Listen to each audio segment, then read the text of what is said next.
사랑하는 우리 탈라시 성도 여러분, 이 교회는 우리 이태경 목사님이 목양하시는 교회이기 때문에 저에게는 낯선 교회가 아닌 것 같아요. 목사님이 강단에서 선포하시는 그 모습이 제가 하는 것 같이 느껴지고 그래서 너무나 감사하고, 오늘은 마지막 명절 3일째입니다. 성경 보니까 늘 명절 끝날에 역사가 일어나더라고요. 아멘. 네. 근데 여기 성도들이 양쪽에는 많으신데 왜 가운데로 앉으실까? 이 좋은 황금 자리를 놔두고 왜 양쪽으로 앉으실까? 무슨 의미일까? 여러분들이 성경을 대하시면서 성경을 어떤 책으로 이해를 하실까 궁금해요. 여러분의 신앙관에 따라 성경을 보는 각도가 다를 수가 있겠어요. 그 한 모습으로 저는 성경은 하나님과 동행하는 위인들의 이야기다, 그렇게 생각을 해요. 하나님과 동행하는 위인들, 하나님이 뽑은 사람들과 하나님은 동행하기를 원하시는데, 그 동행하던 사람들 가운데 하나님과 성공적으로 동행했던 사람들은 하나님께 많은 칭찬과 세상에서의 복을 누리며 살아갑니다.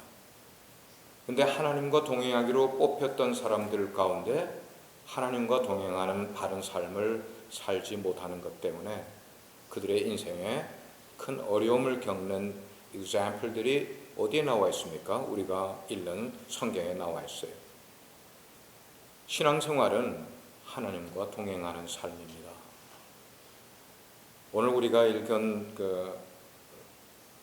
성경의 내용, 그 내용도 그 동행하는 삶의 기본적인 것을 가지고 여러분과 말씀을 나누려고 하는데, 21세기를 살아가는 우리들, 성경이 기록될 때하고는 시간이 많이 지났습니다마는 신앙생활은 아무리 세대가 지났어도 하나님의 말씀은 어제나 오늘이나 내일이나 동일한 줄 믿습니다. 아멘입니까? 예, 하나님의 말씀은 동일하세요. 그러니까 오늘을 살며 신앙생활하는 저희들 역시 당연히 하나님과 동행하는 삶을 살아가야만 될 거예요. 근데 그 동행하는 모습이 구약과 신약에 조금 차이가 있어요. 창세기를 보게 되면은 에덴 동산에 아담이 하나님과 함께 거느렸다 그랬어요. 하나님이 하늘에서 내려오셔서 강림하셔서 아담과 함께 대화를 나누고, 그리고 아담이 숨을 때에, 아담이 부끄러워할 때에 아담에게 직접 네가 왜 숨느냐, 누가 너 보고 벌거벗었다고 그러더냐, 이렇게 직접 이렇게 대화를 하시는 그런 모습. 아담의 몇 대 후손 가운데 에녹이 있는데, 에녹도 하나님과 동행하는 삶을 살다가 죽음을 맛보지 않고 하늘나라로 간 사람이라 그렇게 이야기를 합니다. 이게 구약적인 동행하는 삶의 모습이었어요. 근데 이게 신약으로 넘어오면서 하나님과 동행하는 삶이 그 양상이 조금 달라졌어요. 하나님은 직접 이 땅에 내려오시지 않고 그 대신에 예수 그리스도를 통하여서 하나님의 원하시는 모든 말씀을 예수님을 통하여 주시기 시작을 했어요. 그리고 예수님이 33년을 사시고 하늘로 승천하신 다음에는 예수님께서 아버지께서 약속하신 것을 기다리라. 누굽니까? 성령님을 통하여 하나님께서 우리와 동행하시는 그런 삶을 만들어가기 시작을 했어요. 그 말을 21세기를 살아가는 우리들에게 적용을 하면은 우리들의 생각 속에 하나님 생각으로 가득 차 있는 생각, 그래서 우리가 일을 할 때 일에 집중하든지 학생들은 공부를 할 때 공부에 집중하는 그 시간을 뺀 나머지의 모든 시간들 가운데는 우리의 생각 속에 누구로 가득 채워져 있어요? 하나님으로 가득 채워져 있는 삶. 하나님으로 가득 채워져 있다는 것은 하나님의 말씀이 늘 우리 삶 속에 생각이 되는 거예요. 묵상이 되는 그런 삶. 무슨 일을 하든지 어떤 걸음을 하든지 내가 어떤 선택을 하든지 하나님의 말씀과 연관해서 그 말씀이 나를 주도하는 삶을 살아가기를 원하는. 왜냐하면 하나님은 우리 인생을 쓰신 작가이시기 때문에.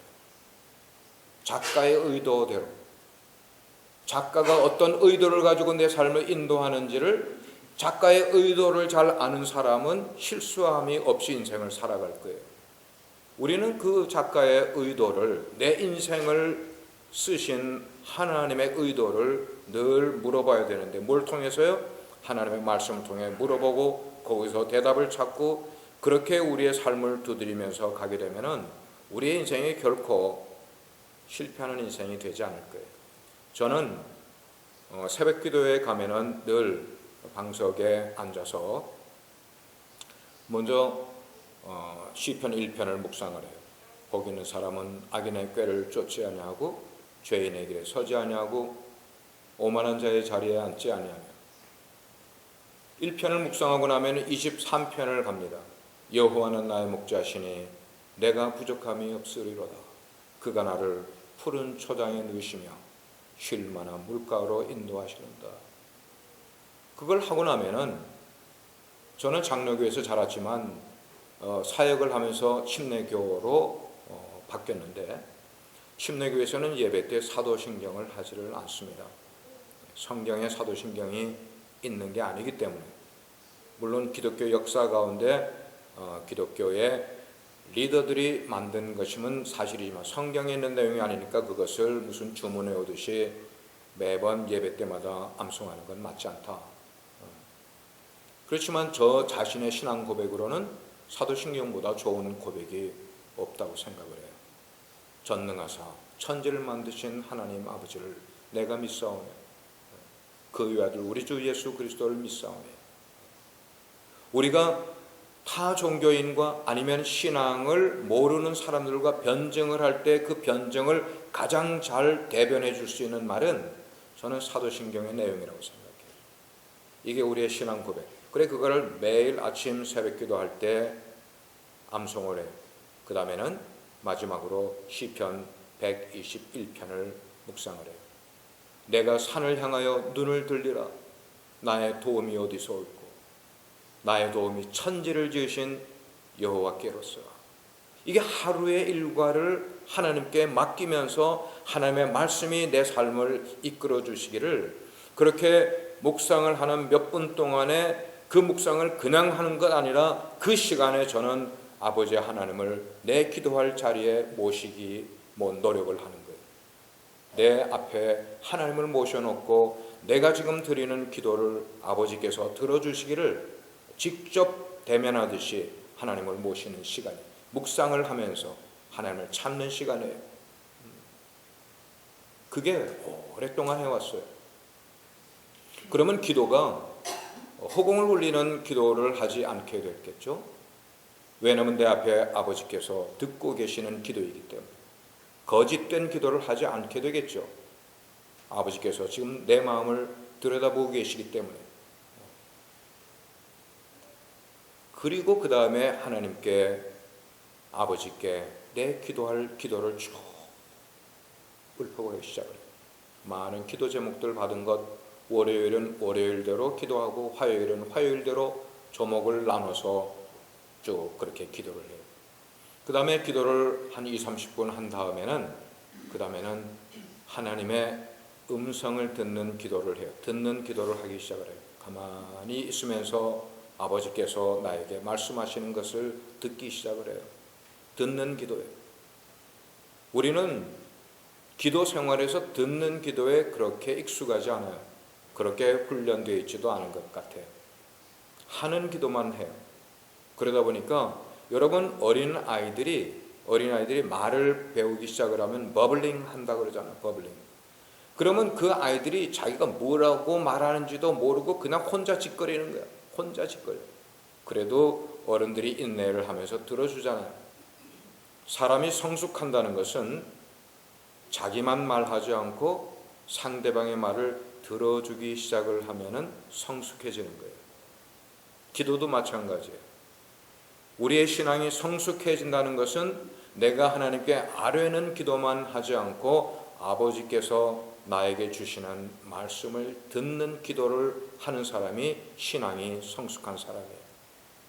여러분, 예수님은 왜 밤이 맞도록 가셔서 무슨 기도를 그렇게 드리셨을까? 그렇게 기도를 하신 주님께서는 왜 새벽에 제자들은 다 잠을 자는데 일어나셔서 한적한 곳으로 가서 무슨 기도를 그렇게 드리셨을까? 저는 생각을 할 때 새벽에 일어나 한적한 곳에 가서 기도할 때는 하나님으로부터 하루의 일과를 아젠다를 받는 기도를 하지 않았을까? 듣는 기도를 많이 하지 않으셨을까? 아버지께서 오늘은 사랑하는 아들아, 오늘은 이런 사역을 하고 저런 사역을 하고 아무개 동네에 가면은 이렇게 어려운 사람을 만날 테니 너는 이렇게 그들에게 사역을 하려무나 하는 아버지의 말씀을 듣는 기도를 많이 하셨을 것이고, 밤에는 하루의 모든 사역을 아버지 하나님께 보고하는 기도를 많이 하지 않았을까?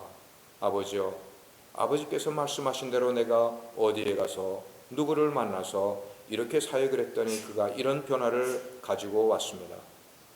이렇게 하나님을 아버지를 찾았는데 제가 이렇게 이야기를 했더니 그가 이렇게 반응을 하였습니다 하는 리포트하는 기도를 밤에는 많이 하지 않았을까 생각을 하는 거예요. 요점은 하나님과 동행하는 삶이 우리 신앙생활의 가장 주된 것이 되어야만 돼요. 그러나 오늘 여러분과 나누려고 하는 제목은 하나님과 동행하는 삶보다는 오히려 신앙 공동체 속에, 그래서 같이 형제 자매, 주님을 믿는 형제 자매된 우리 공동체 속에서 동행하는 삶을 하나님께서 우리에게 그렇게 살기를 원하시는 내용을 여러분과 나누려고 하는 거예요. 여러분이 지금 신앙생활 하시는 여러분의 신앙생활을 스스로 한번 투영해 보시기를 바라요. 내 신앙생활 하는 모습, 우리의 신앙생활 하는 모습을 보면은 하나님과 동행하는 모습은 늘 노력을 하지 않습니까?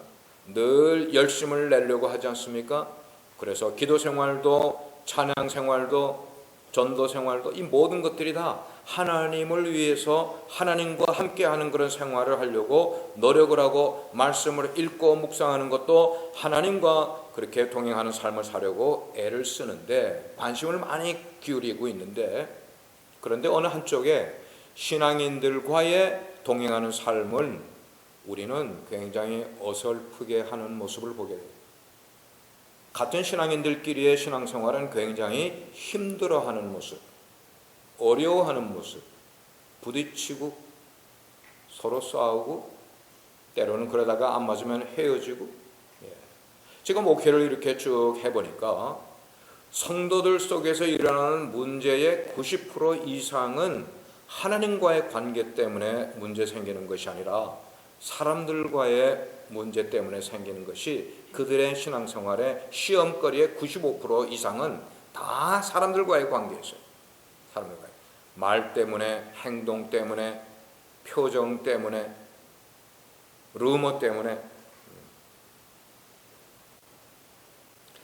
이게 모순이라는 거예요. 우리의 신앙생활은 진짜 중요한 본질을 내버려 두고 이 모순적인 신앙생활이 우리들의 실제 모습인 것을 우리는 알아야만 되는 거예요. 마태복음 22장을 보게 되면은 한 율법사는 성경을 연구하는 사람인데 그 사람이 예수님을 찾아왔어요. 그리고 질문을 합니다. 선생님, 그들도 예언이 있어서 예수님을 선생님이라 불렀어요. 그리고 센 질문을 해요. 센 질문. 예수님이 잘 피해가기 어려울 그런 질문을 던지는 거예요. 선생님, 율법 가운데 어느 계명이 가장 큽니까? 수천 가지의 율법 가운데 어느 한 것이 가장 처음 되는 계명입니까? 중요한 계명입니까? 라고 예수님께 질문했을 때 예수님이 그 율법사의 마음을 읽으셨어요. 저 사람이 나를 지금 꼬투리를 잡으려고 하는 것임을 아셨어요. 그러나 예수님은 넌지시 그에게 대답해 주기를, 네 마음을 다하고 목숨을 다하고 뜻을 다하여 주 너희 하나님을 사랑하라. 이것이 크고 첫째 되는 계명이다 라고 말씀을 하셨어요. 거기서 끝나지 않으셨단 말이에요. 그와 같이 내 이웃을 내 몸과 같이 사랑하라. 여러분, 이것은 중간에 그와 같이라는 것은 equal이라는 말이에요. equal이라는 뜻이에요. 하나님을 위하여 목숨과 뜻과 마음을 다 하면서 사랑하는 것과 조금도 부족하지 않게 내 이웃을 사랑하라고 주님이 말씀하신 거예요. 그 말은 우리들의 신앙생활은 두 가지여야 되는 거예요.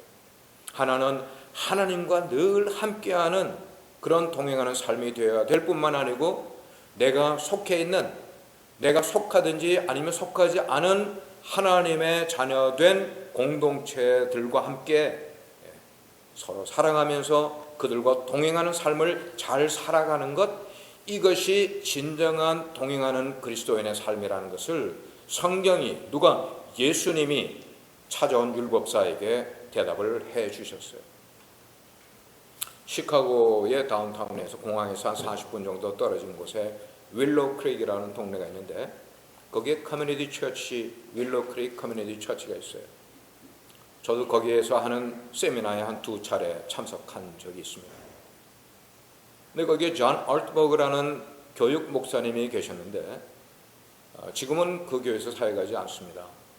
근데 그 목사님이 쓰신 책 가운데 그 책 제목이 Everybody is normal until we get to know them. 이거 한국말로 직역을 하면은 우리가 서로를 알기 전까지는 정상적이다, 그 말이에요. 그럼 여기에 단수가 붙어요. 서로를 알기 전까지는 정상적인데 서로를 알고 난 다음에는 어떻게 된다는 거예요? 어떻다는 거예요? Come on. 어떻다는 거예요? 비정상적. 그거 말하기 싫죠, 여러분.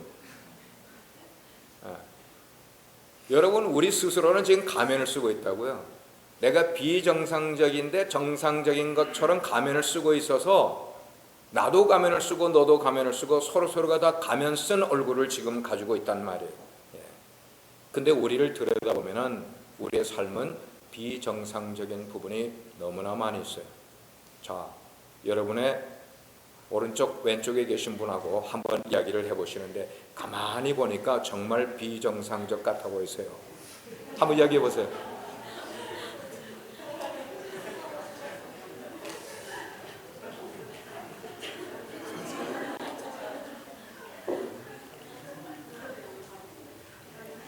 자, 이제 집회 3일째 정도 됐으니까 좀 여러분하고 우리 커뮤니케이션을 하면서 말씀을 나누면 좋을 것 같아요.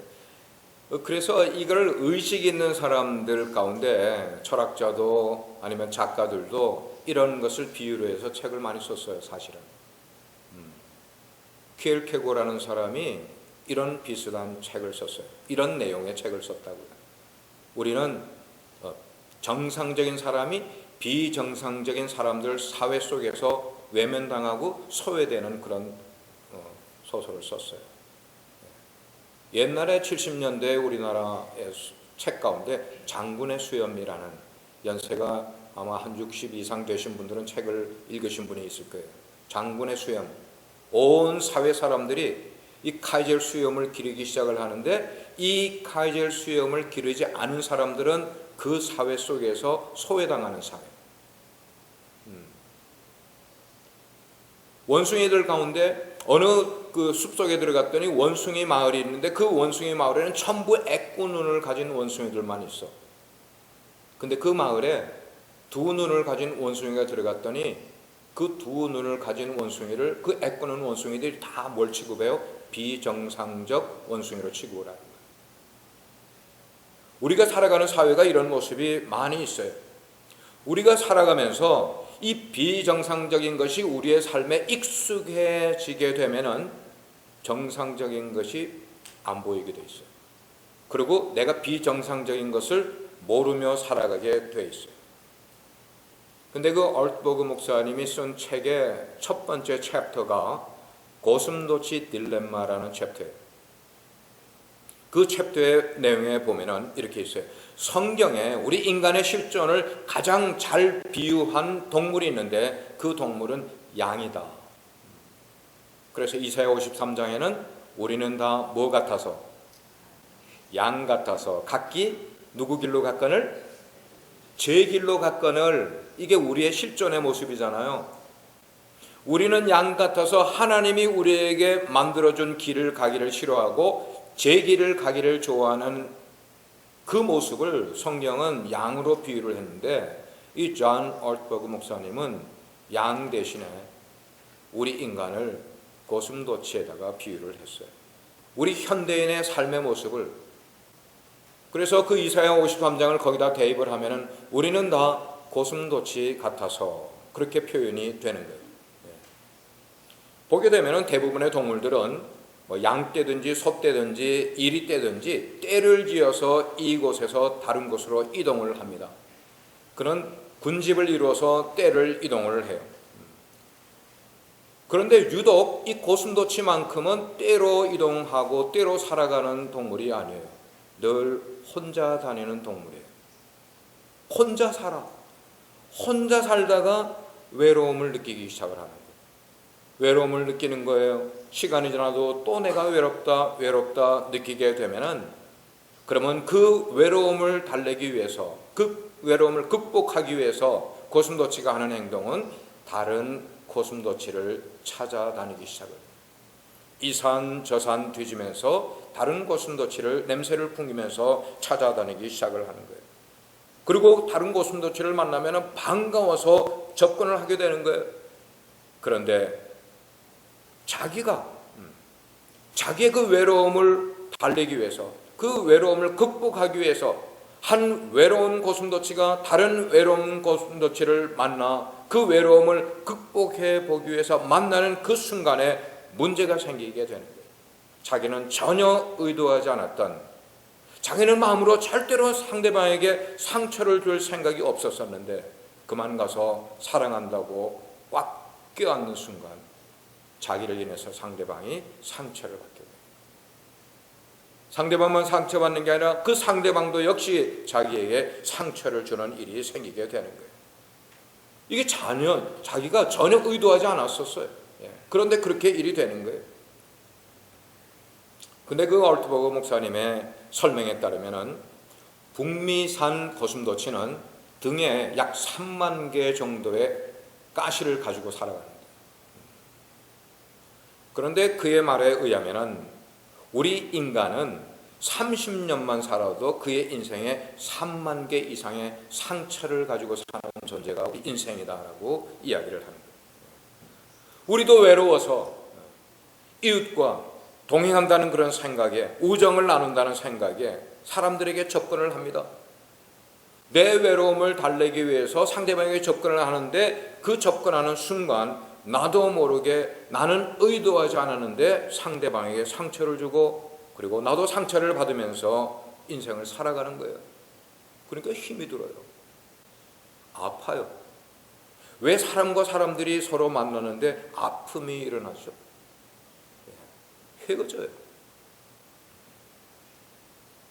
그러면 우리 인생을 이렇게 늘 상처만 받고 남에게 상처만 주면서 살아가야만 하겠는가 하는 거예요. 여러분, 우리 예수님은 33년을 사셨는데, 공생에는 3년 열을 사셨는데 우리 예수님만큼 상처를 많이 받으신 분이 어디 계세요?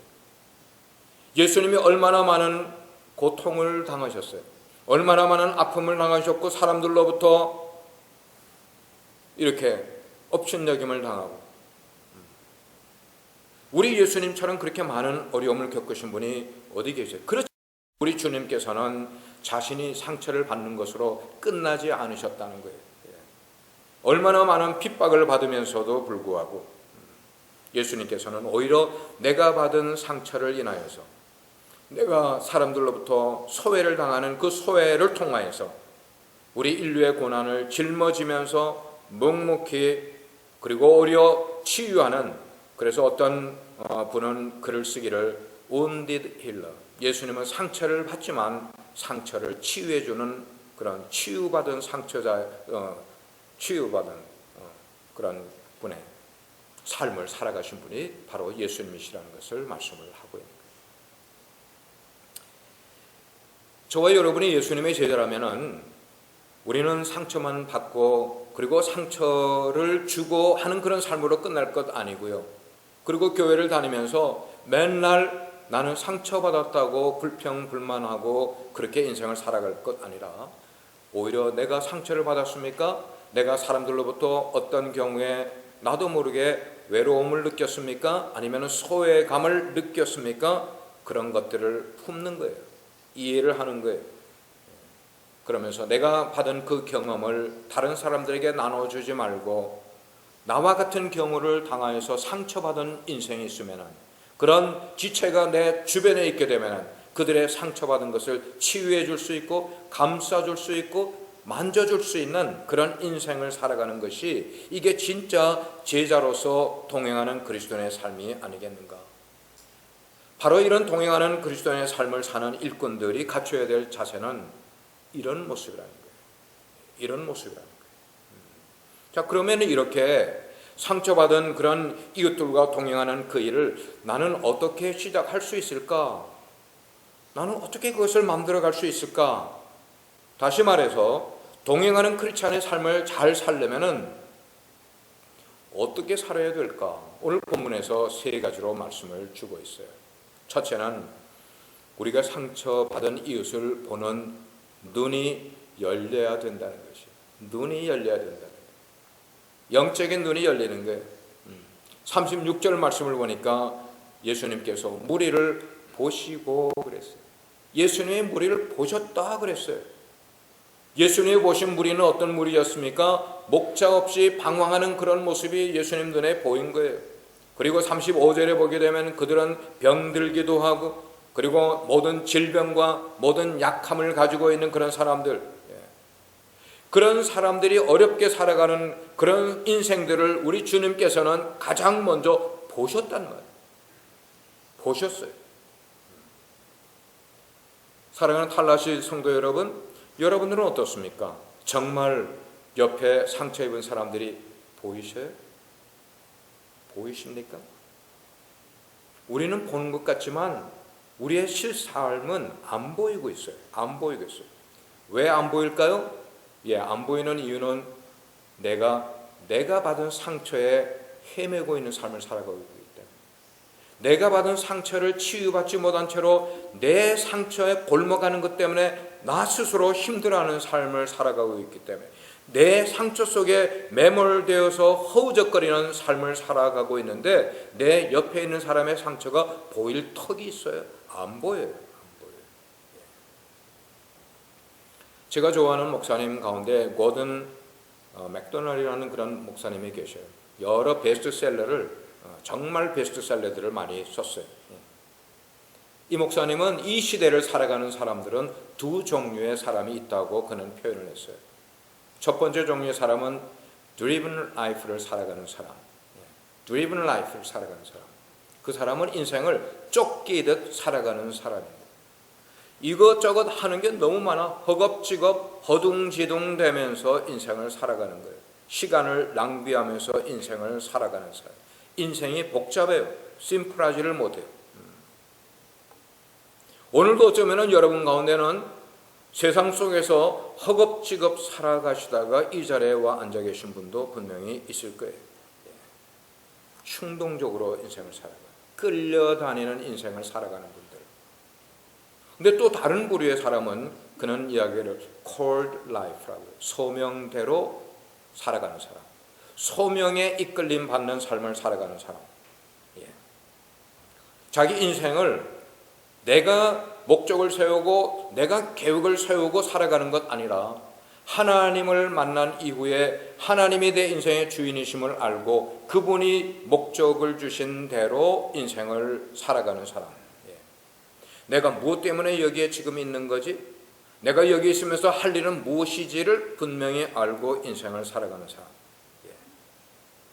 그래서 자기의 소명도 알고 그 소명을 위해서 매우 일관성 있게 세상이 흔들려도 자기는 흔들리지 않는 그런 진지한 인생을 살아가는 사람. 근데 실제로 이런 삶을 살아가는 사람은 그렇게 많지가 않은 거예요. 어디에도요? 신앙생활하는 교회 속에서도요. 콜드 라이프를 살아가는 사람은 많지가 않은 거예요. 대부분의 사람들은 무슨 삶을 살아가요? 충동적인 삶, 드리븐 라이프를 살아가고 있는 거예요. 그러니까 그런 삶을 살아가는 사람은 주변에 있는 사람이 안 보이죠. 사람이 안 보이는데 어떻게 도와줍니까? 보여야 그 다음에 어프로치 하게 되는데. 때로는 같이 살고 있는 아내가 보이지가 않고 남편에게, 같이 한 지붕에 살아가고 있는 남편이 아내의 눈에 보이지가 않아요.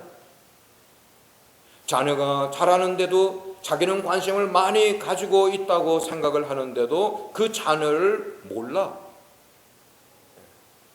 2015년도에 워룸이라는 영화가 나왔어요. 미국 영화인데, 기독교 영화인데 일반 영화관에서 상영을 했어요. 우리 교회에서는 좋은 영화가 있으면 가끔씩 수요일 저녁에 예배를 그냥 기도하고 영화를 보여주면서 임팩을 받아요.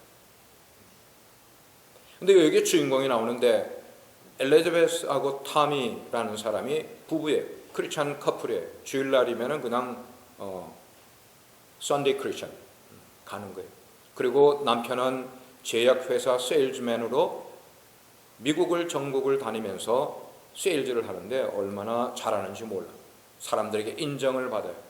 보너스를 받아요. 그리고 직급도 승진을 하는 거예요. 기분이 너무 좋아. 아내는 부동산 업자예요. 리얼터로 일을 하는데 사람들하고 싹싹하게 일을 잘해. 그런데 각자의 프로페셔널 잡을 잘 만들어가는 이 두 부부 사이에 금이 가기 시작을 하는 거예요. 남편이 많이 출장을 다니는 가운데 엉뚱한 여성을 만나고 같이 차를 마시고 밥을 먹고 외도를 하기 시작을 하는 거예요. 속이는 거예요. 근데 그 속이는 게 아내가 나중에 친구가 발견해서 그거를 아내에게 메시지를 줘서 다 알고, 그러니까 이 아내는 고민이 되기 시작을 하는 거예요.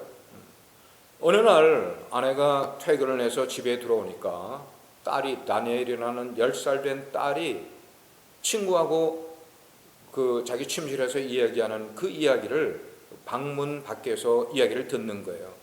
그 친구는 이야기하기를 자기는 뭐 아빠가 어떻게 해주고 엄마가 어떻게 해주고 다 해주고, 그러면서 이 다니엘에게 물어보니까 나는 우리 아빠는 관심이 없어. 우리 엄마는 내가 어떻게 되는지 몰라. 그 이야기를 엘리자베스가 문 밖에서 들으면서 충격을 받는 거예요. 그래서 그 딸의 친구가 집으로 돌아간 다음에 그 딸에게 묻는 거예요. 다니엘, 너 엄마가 너를 얼마나 사랑하는데, 얼마나 사랑하는데 네가 하고 싶은 거 엄마가 안 해준 게 뭐가 있어? 다 해주고. 너 그거 몰라? 라고 물으니까 10살짜리 딸이 I know little bit. 나는 엄마의 사랑을 little bit 느낀다는 거예요. 그러면서 이 딸이 엄마에게 물어요. 엄마, 지금 내가 줄넘기 그 클럽에 들어가서 하는데 그 새로 바뀐 그 방법을 공부하는 거 무슨 방법인지 엄마 알아? 대답을 못해요. 우리 코치 이름 엄마 알아요? 몰라요. 제가 지난주에 그 줄넘기 거기서 나가서 상 받은 거 엄마 알아요? 네가 상을 받았다고? 자기는 딸을 정말로 사랑한다고 이야기를 했는데 딸이 물어보는 질문에 하나도 예스라고 대답해 줄 수 있는 게 없는 거예요. 일방적인 사랑. 그건 사랑 아니에요. 내가 사랑을 준다고 생각하는 그 사랑은 사랑이 아니에요. 상대방이 필요한 것, 상대방이 원하는 것을 주는 게 그게 사랑인 거예요. 우리는 이런 모습이 우리 가정 속에 얼마나 많이 있는지 몰라. 교회는 어떻습니까? 교회도 마찬가지예요. 내 곁에서 5년 동안 같이 신앙생활을 했던 집사님이 무엇으로 힘들어하고 있는지, 그의 기도 제목이 뭔지, 그가 왜 어려워하고 있는지를 모르는 거예요. 우리 교회 담임 목사님이 무엇으로 어려워하고 있는지 집사님들이 모르는 거야. 모르는데 어떻게 그 사역을 도와줄 수가 있겠어요? 알아야 도와주는 거예요. 여러분, 우리가 우리들의 마음 가운데 주님의 마음, 주님의 심정, 그리고 주님의 눈으로 이웃을 바라보지 못하고 있다면 우리가 무슨 사역을 한다고 하겠어요? 여러분의 일을 하는 거예요. 여러분이 하고 나서 기쁨을 누리는 일을 하는 거지 하나님을 위한 사역이 아닌 거예요. 내가 하고 싶은 거 하게 되면 교회가 필요한 것을 하는 게 사역이에요. 교회가 해야 될 그 부분을 내가 해드리는 게 그게 사역이에요. 그래서 동행하는 삶이라는 것은 무엇보다도 상처 입은 자를 잘 바라보는 것이에요. 잘 바라보는 것. 자, 다시 한번 여러분의 곁에 있는 분에게 앞으로 잘 바라보겠습니다. 한번 이야기하십시오. 앞으로 잘 바라보겠습니다.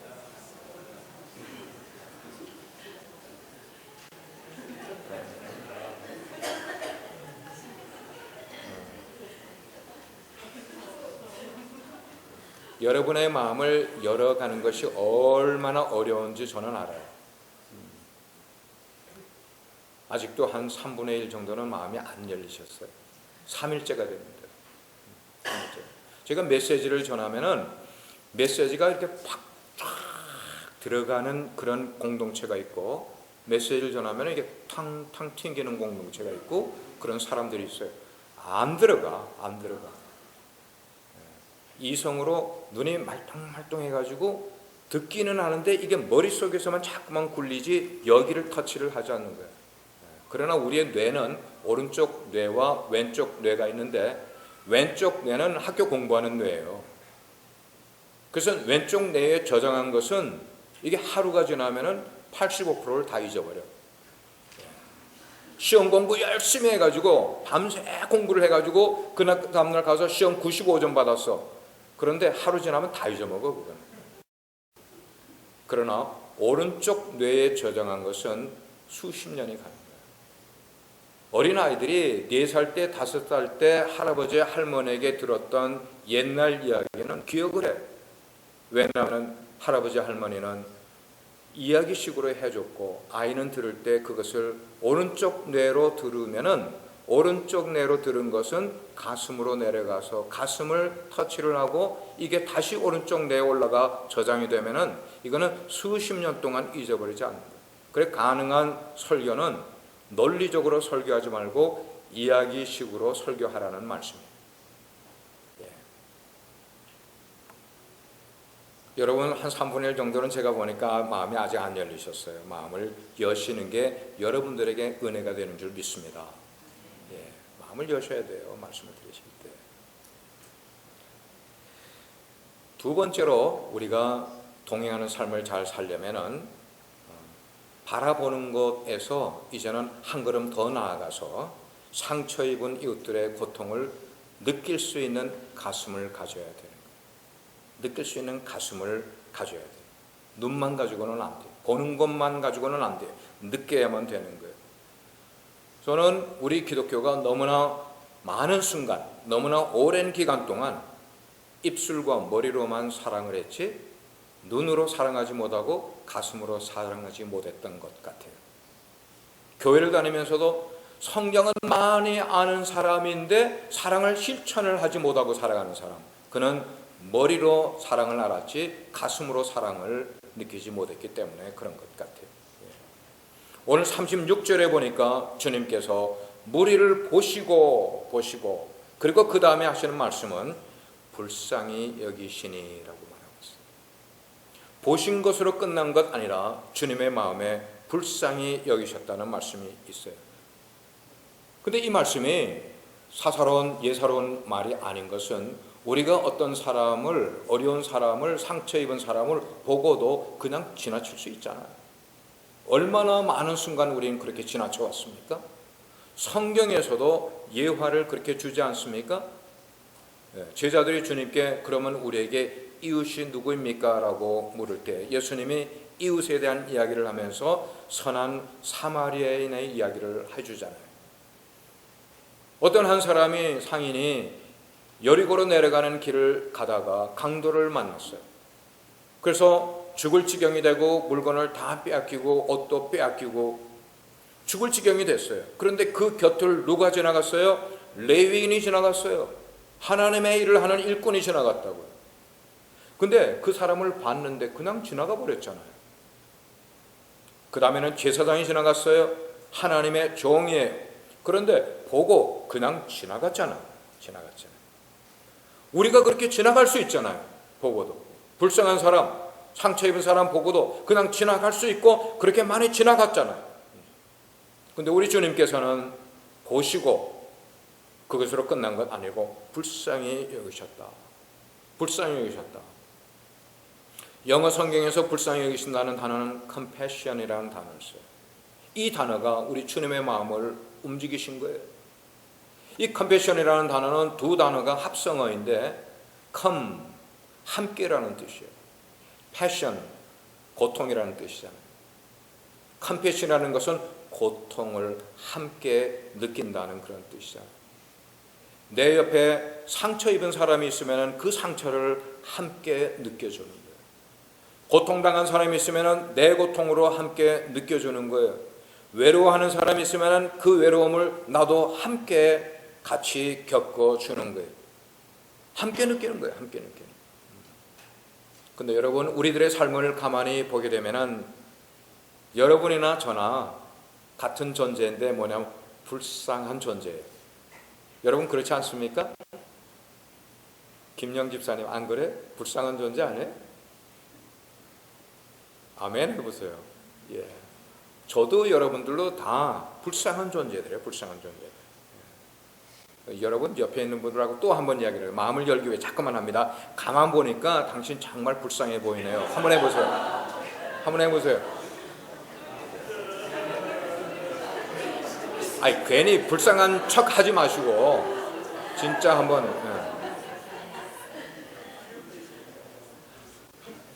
여러분 2000년 전에 이 땅에 주님께서 오셔서 목자 없이 방황하는 그 많은 사람들을 보시면서 불쌍히 여기셨던 주님께서 이 땅에 그리고 우리를 찾아오셔서 우리를 불쌍히 여겨주셨기 때문에 우리가 지금 이 자리에 있는 거예요. 믿으시면 아멘 하세요. 예수님이 나를 불쌍히 여겨주시지 않았으면 우리 스스로 주님을 찾아요? 천만에요. 천만. 주님이 우리를 먼저 불쌍히 여겨주셨기 때문에 우리는 주님을 만날 수가 있게 되는 것이에요. 저는 기도할 때 이런 마음을 가지고 저 자신을 위해서 기도할 뿐만 아니고 옆에 있는 어려운 사람을 위해서 기도할 때 그렇게 기도를 하는 거예요. 하나님, 저 사람을 불쌍히 여겨주시기 바랍니다. 불쌍히 여겨주십시오. 소경 바디메오가 주님을 찾을 때 주여 주여 저를 불쌍히 여겨주시옵소서라고 구한 것처럼 우리가 하나님 앞에 기도할 때 나 자신을 위해서도 그리고 내 이웃을 위해서도 기도하게 될 때 불쌍히 여겨달라고 기도를 해야만 되는 거예요. 그 사람을 보면 내 마음의 시각 그렇게 기도하다 보면 달라지게 돼 있어요.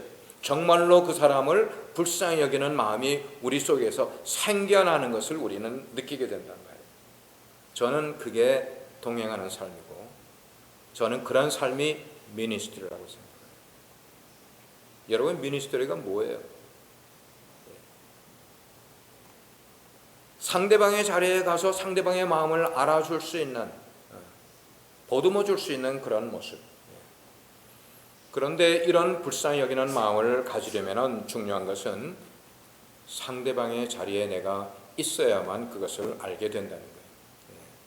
다시 가정으로 들어가게 되면 남편이 조금이라도 아내의 자리에 한번 가 있어 보세요. 아내가 얼마나 살림하고 밖에서 또 일하고 집에 들어와 살림까지 하려면 얼마나 힘들어 할지를 아내는 남편의 자리에 한번 가봐야 돼요.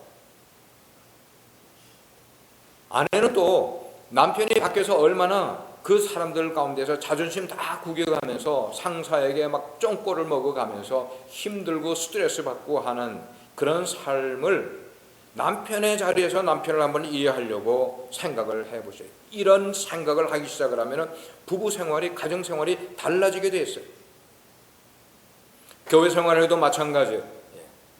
평신도가 목회자가 무엇 때문에 눈물을 흘리고 기도하는지 그것을 알고 그것을 알아주고 이해하기 위해서 노력을 하고 애를 써보신다면 때로는 물어보고 하게 된다면 목사님 요즘 목회를 하면서 무엇이 힘든지 우리에게 이야기해 주십시오.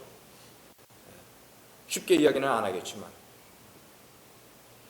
반대로 목회자는 성도들이 이 세상에서 치열한 경쟁 속에서 힘들고 어렵게 스트레스 받으면서 시도건의 어려움을 겪으면서 그러면서도 교회 나와서 봉사하고 있는 그 아픔을 목회자가 성도들을 알아줄 수 있다면 그래서 위로해 줄 수 있다면 교회의 영적인 분위기는 얼마나 좋아질 수 있을까 하는 거예요.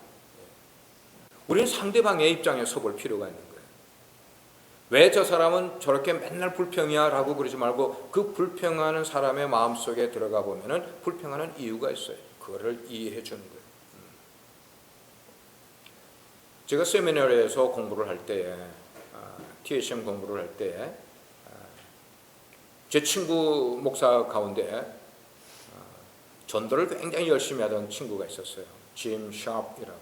저보다 2살 아래인데 성격도 아주 좋은 면도 있고 나쁜 면도 있고. 그래서 이렇게 테니스를 치면은 맨날 신경질 내. 자기가 치면은. 그래 또 좋은 성격이 많이 있어요. 식사도 여러 번 이렇게 같이 하고 이렇게 하는데. 근데 해마다 이 친구는 스프링 브레이크만 되면은 포트워스에서 그 당시에 뉴올리언스까지 서버반이라는 굉장히 오래된 그 서버반을 몰고 거기다가 짐을 싣고 자기 친구들 몇 명을 데리고 전도를 하러 스프링 브레이크 때 내려가요. 뉴올리언스에서 프렌치 쿼터라는 그 지역은 다녀오신 분들은 아시겠지만 광란의 장소예요. 스프링 브레이크 되면 전국에서 날고기는 젊은 청년들이 거기 와서 환락의 세계를 경험하고 돌아가는 곳이에요. 마약, 그 다음에 사교 이런 것들이 뭐 얼마나 많은지 몰라. 그런데 이 친구는 스프링 브레이크만 되면은 그 쉬는 시간에 항상 거기에 가서 일주일 동안 전도를 하고 와. 그래서 그 프렌치 쿼터 옆에 있는 침례교회에 숙소를 거기다가 정해놓고는 맨날 그래요. 근데 어느 날 이 친구가 식사를 하러 아침에 근처에 있는 식당에 들어가서 앉아서 웨이트리스를 기다리는데 웨이트리스가 오지를 않는 거야. 시간이 꽤 지나갔는데도 안 오는 거야. 그래서 이제 늦게 웨이트리스가 와서 주문을 받았는데 음식을 갖다 주는데 그냥 마치 그릇을 내동댕이 치는 것처럼 톡톡톡 막 이렇게 전혀 미국 식당에서 보이지 않는 그런 모습, 그런 식으로 서브를 하고 가더라는 거예요. 기분이 무척 나빴어요. 그래서 매니저를 불러서 좀 한번 따지고 좀 잘 하라고 이렇게 이야기를 할까, 컴플레인을 할까 그런 생각을 하다가 갑자기 이 친구의 마음 가운데 드는 생각이 혹시 저 자매의 마음 가운데 내가 알지 못하는 어려운 문제가 있을지 모르겠다. 그렇게 생각을 하고 주님 내 마음을 평정시켜 주십시오라고 기도를 했다는 거예요. 그러니까 기도를 하고 나니까 자기 마음은 가라앉았어요. 그래서 식사를 다 마쳤어요. 그리고 이제 팁을 줄 차례가 이제 시간이 됐는데 이 친구는 저랑 여러 번 식사를 가서 아는데 진짜 제가 생각할 때 제가 주는 팁의 한 2배 정도를 항상 주는 친구였어요. 근데 그날 아침을 먹고 3부를 팁을 주려고 하는데 마음 가운데 성령님이 말씀하시기를 적다 그랬대. 적다. 아니 성령님, 저 자매가 나에게 서브한 그 태도를 보면 이 산물도 많은 거예요. 사실은 안 주고 싶은 마음인데 내가 주는 거라고 그렇게 이야기를 하고 그럼 내가 4불을 줄게요. 그러니까 적다 그러더래요. 5불. 그래서 마음 드는 생각이 10불을 주라는 그런 마음이 든 거예요. 10불. 여러분 7불짜리 음식을 먹고 10불을 주는 사람이 있어요? 그렇게 주어주신 적이 있어요? 10불을 주라. 그래서 이건 성령님이 나에게 하시는 말씀이라고 생각을 하고 의지적으로 여러분 사랑은 감정이 아니고 의지입니다. 사랑을 감정이라고 생각하시는 분은 착각하지 마세요. 의지예요. 내가 상대방을 사랑할 마음이 의지로 하다가 보면은 점점 사랑이 가게 되어 있는 거예요. 그래서 10불을 주고 이제 그 식당을 나왔어요. 문을 딱 열고 나가는 순간에 뒤에서 손님 하면서 자기를 쫓아오는 발자국 소리가 들려요. 돌아보니까 자기를 서브했던 그 자매인 거예요. 손님 이거 팁 아니죠? 잘못 넣은 거죠? 팁인데요.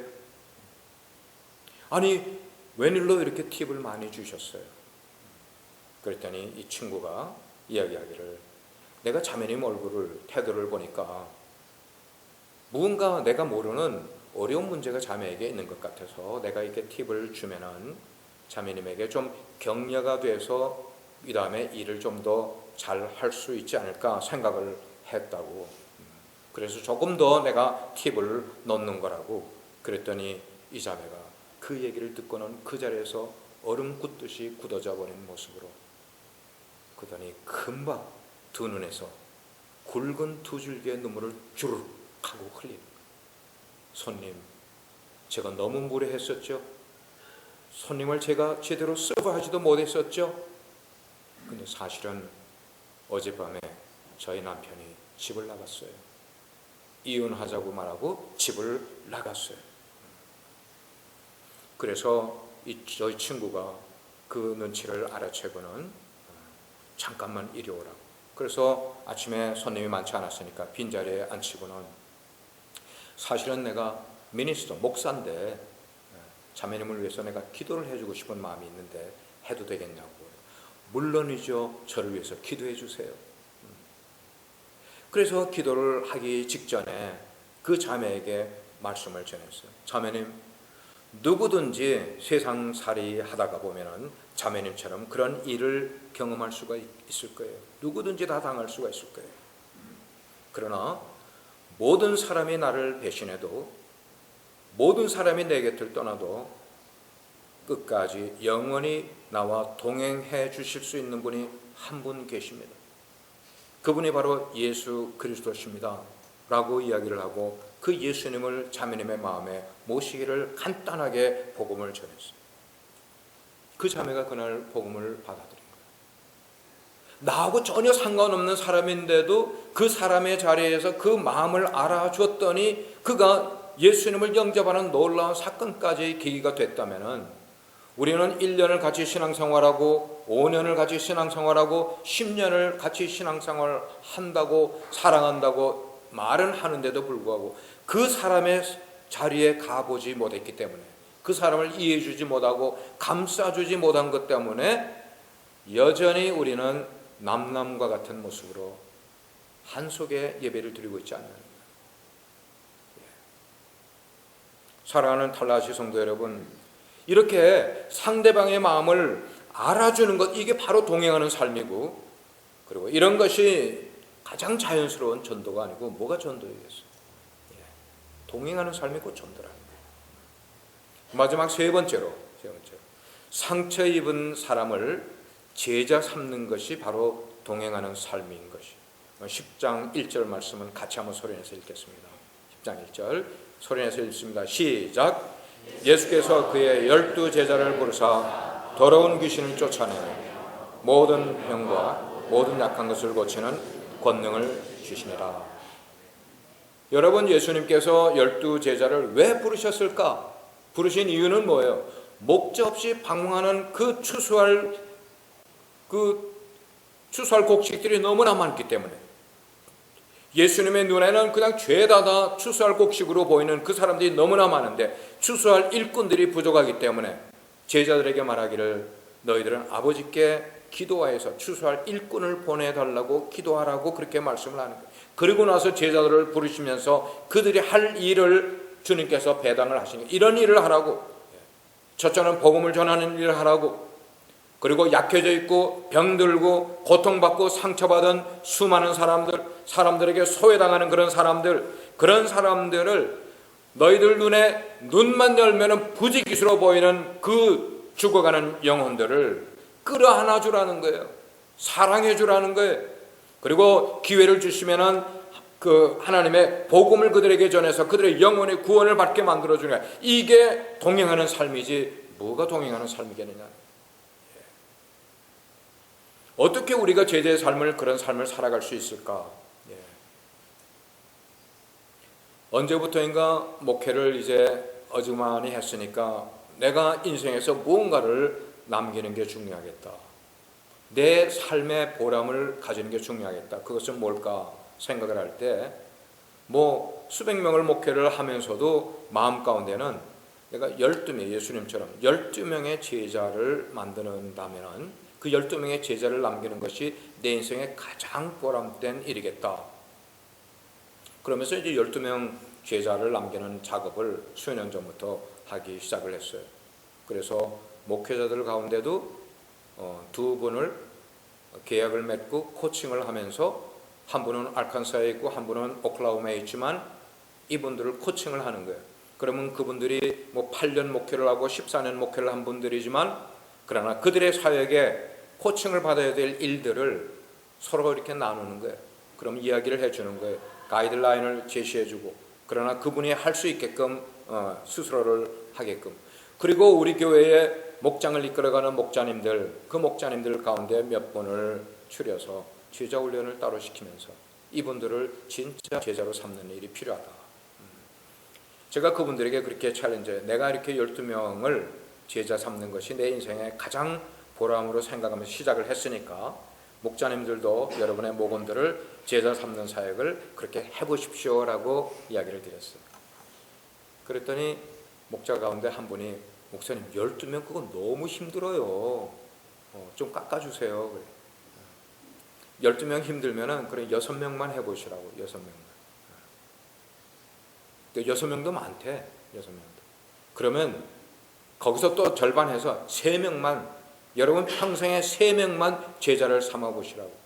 그래서 여러분들이 6개월이든지 1년이든지 그들과 함께 식사도 나누고 그들과 함께 여가 시간도 보내고 그들의 취미생활에 함께 동조해 주면서 그들을 가능한 예수님의 제자가 되는 일로 여러분들이 example을 만들어서 그렇게 훈련을 시켜보시라고. 그리고 1년이 지난 다음에 그 3분 제자 훈련 시킨 분들을 저한테 데리고 와보시라고, 보여달라고.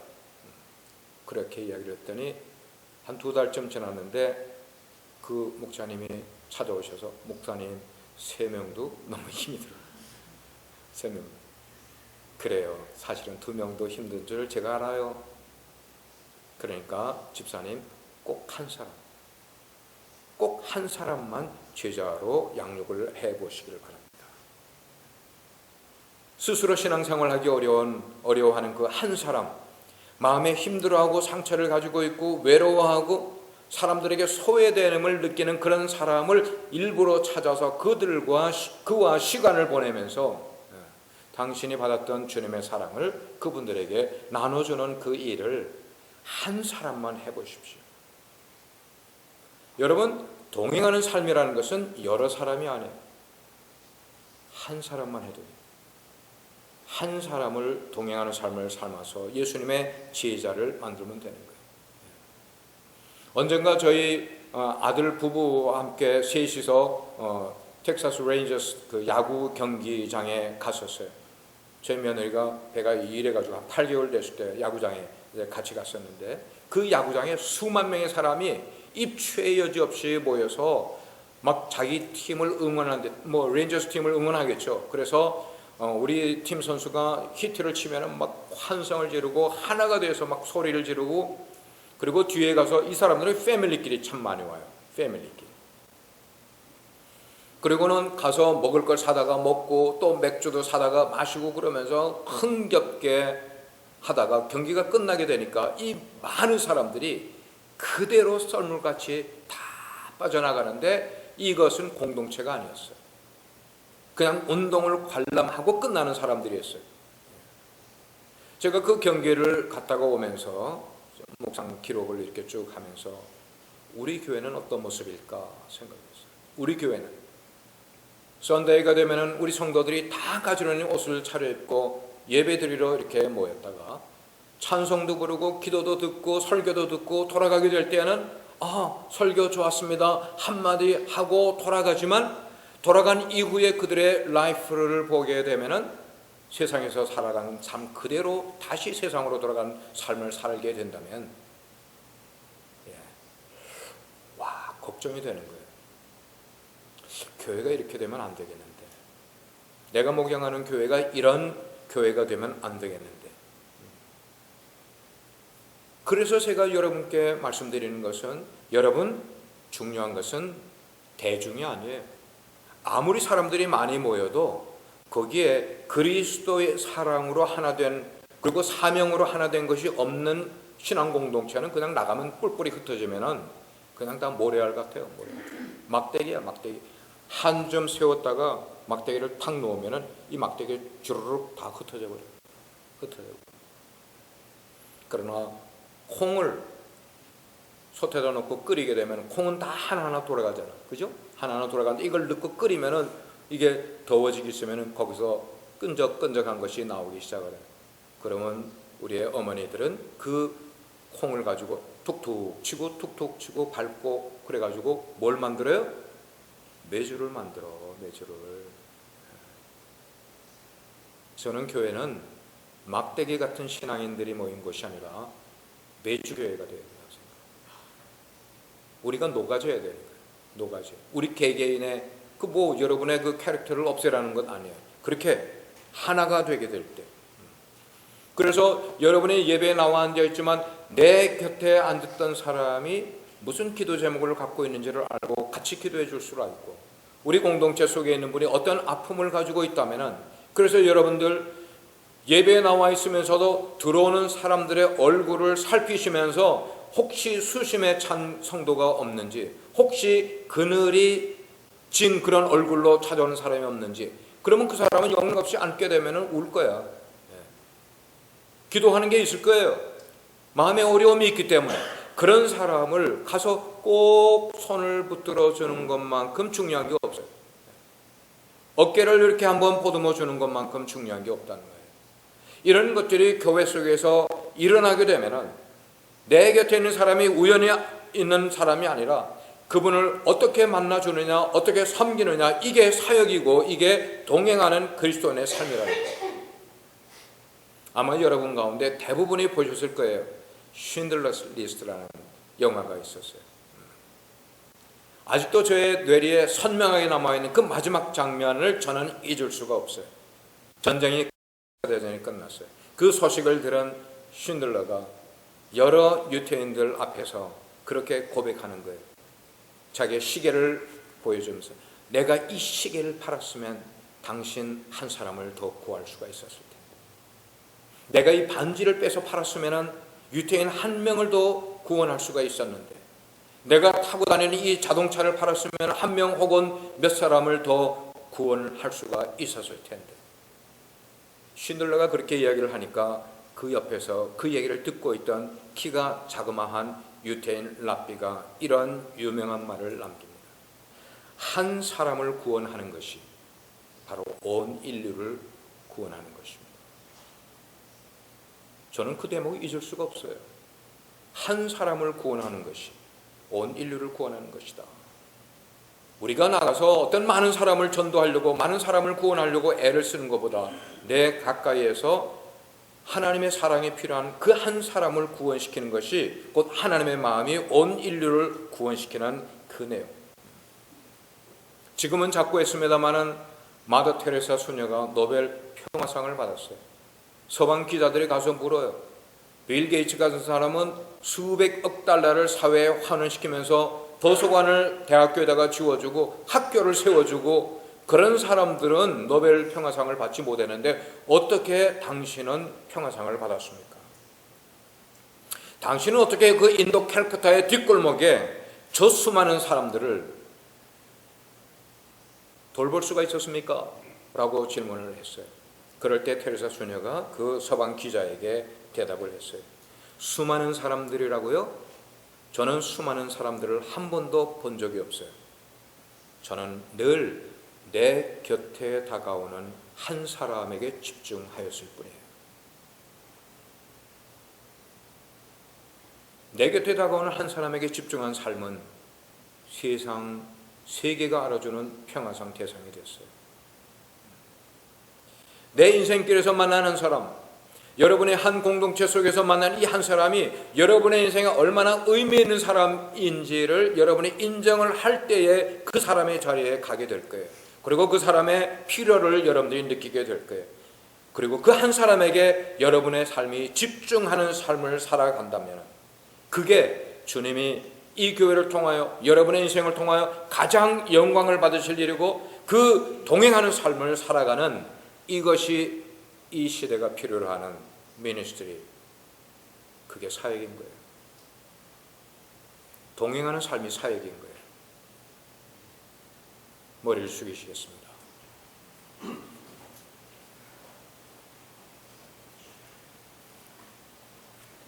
살아가는 탈라시 성도 여러분, 3일 동안 말씀을 들었습니다. 그리고 그 말씀 가운데 무엇이 여러분의 영혼에, 여러분의 마음에 남겨지는 것인지를 생각해 보십시오. 우리의 눈을 들고 보면 우리의 따뜻한 손길을 기다리는 사람들이 얼마나 많이 있는지 몰라요. 그런데도 나는 내 고통에 빠져 있어요. 내 상처 속에 헤매고 있어요. 그래서 내 곁에 있는 그 이웃들이 보이지 않았습니다. 오늘 주님은 이렇게 말씀하세요. 그들이 보이지 않니? 너 가까운 곳에 있는 그가 보이지 않니? 그런 사람들은 교회 밖에만 있는 것 아니라 교회 안에도 여전히 있어요. 매 주일 예배가 예배당 안에서 전개되고 있지만 여전히 외로운 영혼으로 이곳에 왔다가 외로운 영으로 빠져나가는 교인들이 있다는 것을 알아야만 합니다. 여러분, 동행한다는 것은 뭐 거창한 것 하는 것 아니에요. 그냥 내 곁에 있는 그의 삶이 힘들어하는 이웃들, 그 손을 따뜻하게 잡아주는 거예요. 미소 지어주는 거예요. 그리고 같이 기도해 주는 거예요. 그리고 하나님께서 당신을 사랑하신다고, 하나님은 당신을 절대 포기하지 않으신다고 말해주는 것. 우리가 인생을 살아가는 사람으로 인생이 힘들고 그 인생의 무게가 너무나 고달퍼서 휘청거리고 아파하는 사람들 있잖아요. 우리 공동체 내에도 있잖아요. 그들에게 작은 관심으로 그들을 쳐다봐 주고요, 그들의 손을 잡아주고 기도를 시작한다면 이 교회가 얼마나 달라질까? 얼마나 영적으로 새로워지는 교회가 될 수 있을까?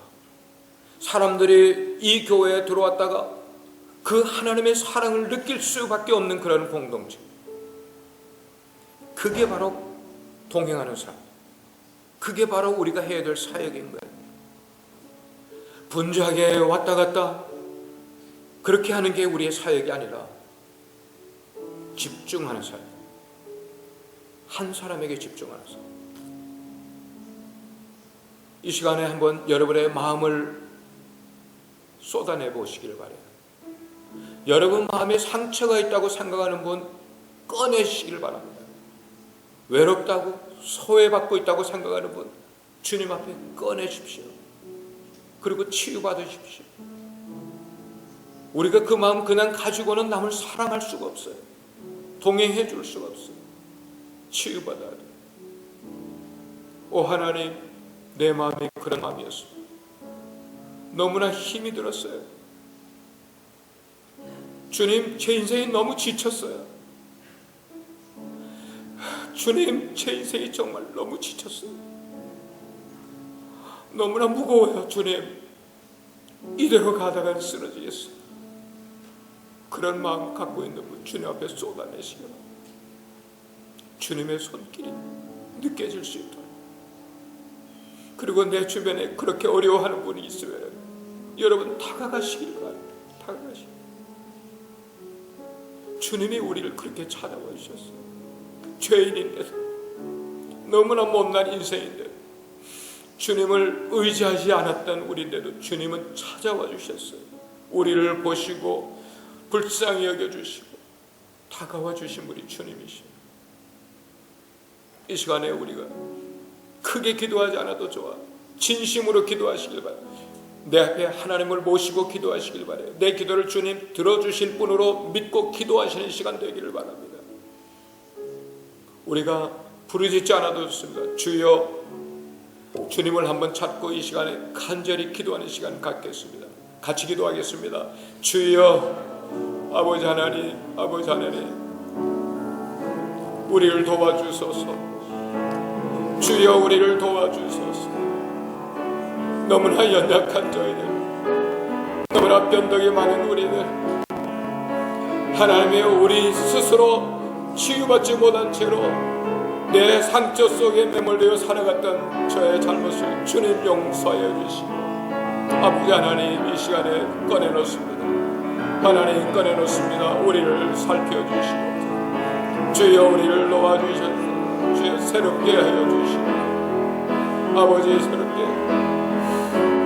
하나님 우리 가운데 은혜를 베풀어 주시고 오직 하나님만 주실 수 있는 예수 그리스도의 보혈의 은혜만이 해결해 줄 수 있는 그 은혜로 우리를 찾아주시기 원합니다. 이곳에 와주시기를 원합니다. 우리의 기도 들어주시기를 원하고 우리의 마음을 찢어주시기를 간절히 원합니다. 아버지 하나님, 이제는 그런 인생 되풀이하고 싶지 않습니다. 아버지 하나님 우리를 만져주십시오. 아버지 하나님 우리를 만져주십시오. 하나님 그렇게 우리를 지켜주시고 아버지 그렇게 우리를 지켜주십시오. 하나님, 오 하나님,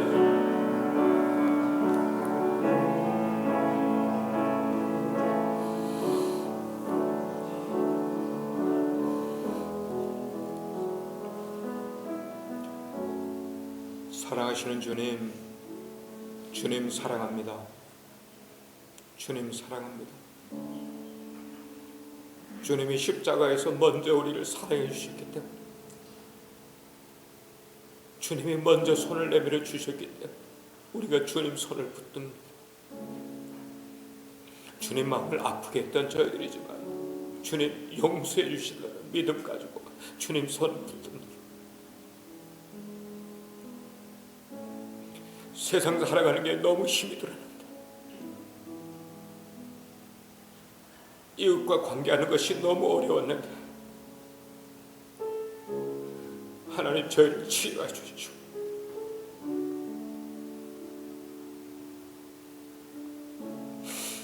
우리를 만나 주시고 새롭게 하여 주시고 우리로 동행하는 삶 살아갈 수 있도록 은혜 베풀어 주시니 감사합니다. 하나님 이 공동체가 그렇게 거듭나는 공동체 되게 해주시고 하나님의 사랑으로 서로를 사랑할 수 있게 해주시며 반목하던 그런 모습 사라지게 해주시고 오해하던 마음 주여 열어서 해결하게 하여 주시고 오직 그리스도의 사랑이 이 교회를 이끌어갈 수 있는 아름다운 공동체, 누가 보아도 예수 그리스도의 사랑으로 똘똘 뭉쳐진 교회 될 수 있도록 은혜 베풀어 주옵소서. 울타리 속에서뿐만 아니고 세상 속에 살아갈 때에도 그렇게 그리스도인으로서 어려운 사람들을 그들의 입장에서 바라보고 이해해주고 감싸줄 수 있는 그런 신앙의 사람들 되게 해 주십시오. 주님 홀로 영광 받아 주십시오. 예수 그리스도의 이름으로 기도합니다.